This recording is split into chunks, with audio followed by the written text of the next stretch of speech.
Hi, Joe Sallen of the Sallen Coefficient here, and I'm going to be telling you all about the Sallen Coefficient and entertainment efficiency rating for dominant species, as well as my own personal thoughts. So, first of all, dominant species is kind of an interesting little anomaly. It's published by a war game company and designed by somebody who's in the past primarily designed war games. And Dominant Species itself is definitely not a war game. It's a game that's about area control, and more than anything, it's really about biology. And the way that the theme comes through in this game is extremely strong, and something that I'm really, surprised to see coming out from this particular company.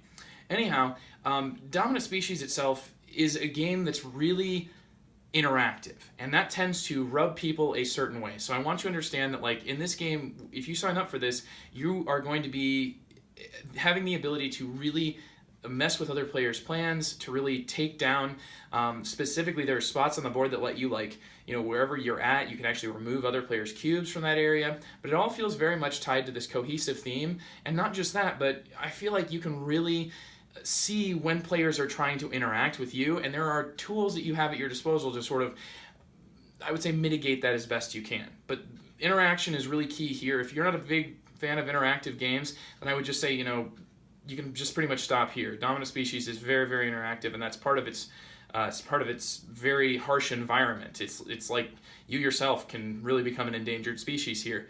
So there is some very interesting decisions to be made in Dominant Species, particularly as you are placing out your action pawns. You're not going to immediately get to take actions. And there's, I think, a few benefits to the game system here. And that is that you're able to really see whether or not players are going to be, trying to compete with what you have. And in many cases, you'll see what tools are at their disposal. And when you see the way that they're queuing things up, yes, there are some spots that you're going to want to get at and get first, but in a lot of ways there's just many different sort of angles that you can take that are ways to score points. It's not really a multiple paths to victory, because when it comes down to it, really the game is about that central domination. It's called Dominant Species, and the way that the actual scoring works for area majority is just ingenious. It's one of the coolest systems I've ever seen in a game, where you have this deck of 25 different extremely impactful, very thematic cards that all get shuffled together, and you're only going to have 5 potential ones in every round. And that's what scores. But it's not just about these impactful abilities, it's also about whoever has the most cubes. Cubes get you points. Cubes represent your species, and the more that you have, the more points you get. But then what ends up happening is, if you end up really packing an area full of your own cubes, you're really making it vulnerable to another player taking the glaciation action, which makes that area unlivable for more than one cube. And those species don't go back to your supply. They're gone. They're never coming back. So there really is a lot of different things to keep in your mind, and you're also going to be playing with a specific bonus based on what race you're going to be playing, whatever type of animals you are. So it's very, very interesting to see the way that players interact with each other, the way that the board continues to grow out, the way that your own species benefits help you in terms of surviving, and just when you see a round develop, you're going to be able to sort of predict what's going to happen and still have impact and be able to sort of react to what other players are doing, maybe.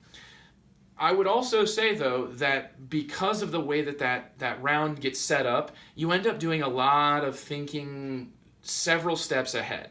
You look down at the board and you see, it's not just like I can take an action and now I'm here. It's I have to place this out here, and I have to really think about, like, okay, what are the most important things to me? And it means that at the start of each round, you end up with some kind of lockups occasionally. And so for that reason, it can really it's a lot of strategy to take in at once. It can be very daunting and kind of intimidating. And really, like, the way that other players can interact with you, it's extremely important that you prepare for any of those situations. Especially when you look at the dominance cards that come into the game. You may have noticed that one of the dominance cards, if you could see it when I was recording my How to Play video, was called Catastrophe, and that card by itself is one that, when it happens, you'll never forget it. It just nukes a spot on the board and makes it so that all of the cubes of a player just die, and it's really, really, really painful. So there's a lot of things that are like that. And there's other ones that aren't quite as impactful. But anyway, the way that the game really forces you, I should say, to become dominant in an area and try to also get the most cubes, like, it's really a struggle. It's a struggle because the board is too small for all the players that are on there. And I think that really, like, some of the most polarizing experiences I've ever heard of people having with dominant species are at the higher player counts. If you play this game with 6, just know that chances are at the very beginning of the game you can get almost wiped out of contention for the entire rest of the game.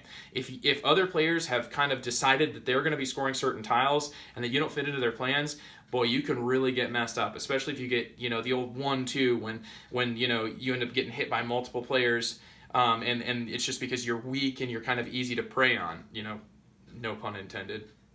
Anyhow, if you can make it through that and you're not uncomfortable with the possibility that in this game that you can be kind of taken out of contention and you could really take a hard hit and it can really set you back a ways, and the game is long and it's not necessarily going to offer you lots of different places to get your footing again, though I would say that if other players really know the game, they should understand that, like, letting you back in isn't necessarily that bad of a thing in all cases. If you can get over the fact that you have that danger in this game, then I really highly recommend Dominant Species. But how efficient is it as entertainment goes? Well, as I've said before, the potential for you to really be sort of taken out of competitive contention for really winning the game or for really doing that well in the game it hurts this game's entertainment efficiency. It's like every now and then you're going to end up in a situation where maybe the game is going to be too difficult for you to really get back into. And for that reason, Dominant Species gets a 7 on the Sallen Coefficient. Now, that's just telling you, like, a basic idea of where whether or not your time is going to be well invested. My personal thoughts for this game are that it is phenomenal and that it is one of the best worker placement games out there. The intentionality of the design, the way that everything resolves in a certain order, calls to mind a game like one of the great worker placements of all time, Kalis. But I like this one a lot better because the theme really works. I mean, you do feel like you're just trying to survive. It is really survival of the fittest. And I think that all the different special abilities combined with the effects on the dominance cards and the constant pushing and pulling and the growing of the Ice Age, the coming of the Ice Age, the endgame scoring for you to keep in mind, all these things really lead up to a game that I think is worth the amount of time that I spend playing it. And for that reason, I rate it much higher than the Sallen Coefficient for my own personal thoughts. I give this one a 9 out of 10. It is an absolute excellent game that I love. I love it for my own reasons. I really think that I love the interactivity that you can get from being able to really mess and put yourself in other players' faces. I think that the game offers you, though, that path of being able to sort of see when it's coming, which I really appreciate and really like that.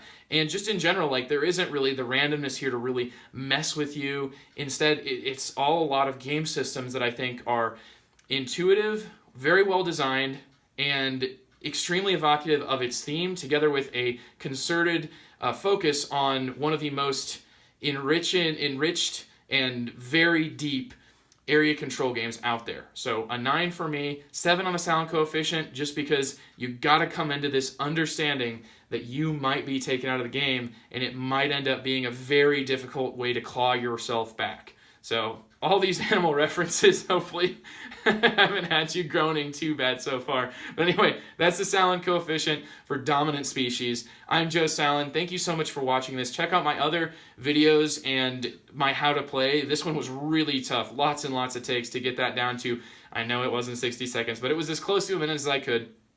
Anyhow, check out those videos, and please also check out my sponsor, Game Surplus, GameSurplus.com. They're bringing the world of board games to you with really great prices and really awesome service, and a lot of games that you're not going to be able to find in other places. Anyway, check them out, GameSurplus.com, and check out the next video for the Sallen Coefficient.